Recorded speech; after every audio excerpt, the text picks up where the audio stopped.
Hello दोस्तों, आज का इंग्लिश वर्ड है सब्जेक्ट। सब्जेक्ट का क्या मतलब है, आइए सीखते हैं आज की इस छोटी सी वीडियो में। सब्जेक्ट का मतलब है मातेहत, महकूम, पायल, मौजू, ज़ात या बहस। आइए इस वर्ड को सेंटेंसेस में इस्तेमाल करते हैं। What is your favorite subject? आपका पसंदीदा मजमून कौन सा है?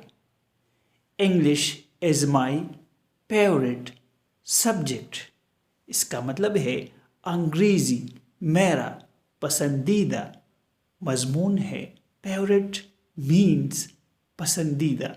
दोस्तों, वीडियो को लाइक और शेयर ज़रूर करें।